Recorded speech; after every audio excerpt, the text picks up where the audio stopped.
Bapak, Ibu, dan saudara sekalian, firman Tuhan akan kita renungkan dari Roma 3 ayat 19-20 demikian.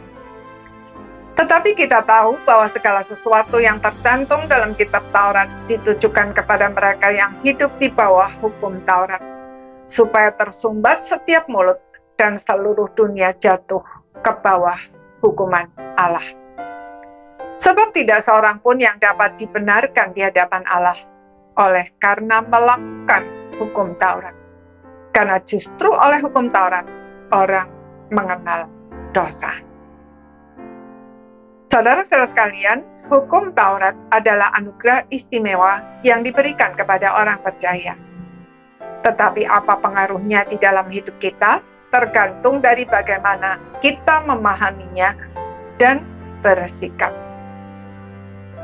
Orang yang hidup di bawah hukum Taurat dan memandang hukum Taurat sebagai syarat keselamatan akan binasa di dalam dosa-dosanya, sebab tidak ada seorang pun yang sanggup mentaatinya dengan sempurna.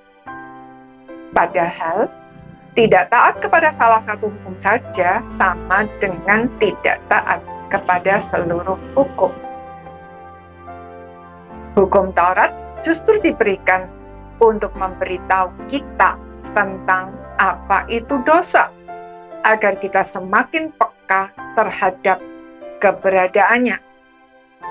Sayangnya, natur dosa kita membuat hal yang seharusnya baik tersebut justru semakin membangkitkan keinginan untuk berbuat dosa.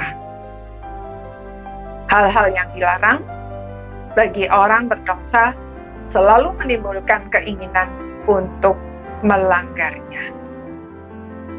Kita juga tidak dapat berdalih dan membenarkan diri, sebab hukum Taurat juga berfungsi sebagai hukum yang olehnya kita dihakimi. Jadi, hidup di bawah hukum Taurat adalah hidup yang tanpa harapan. Puji Tuhan, apa yang tidak mungkin bisa kita lakukan tersebut sudah dilakukan dengan sempurna oleh Tuhan Yesus.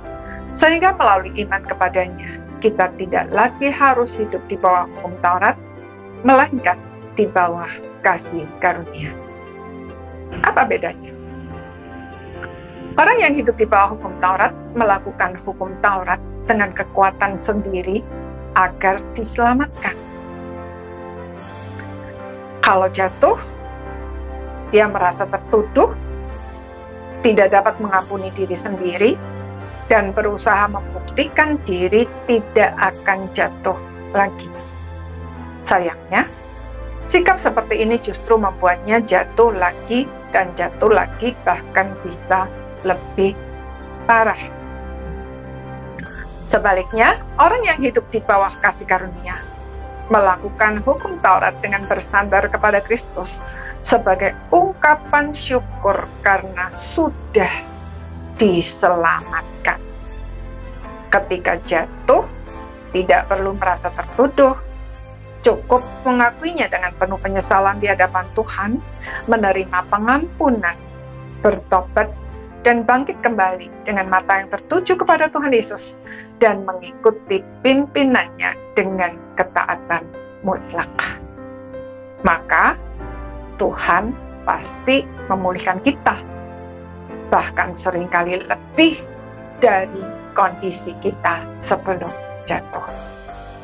Saudara, hidup di bawah kasih karunia adalah hidup yang luar biasa indah, bukan? Maukah saudara mengalaminya? Amin.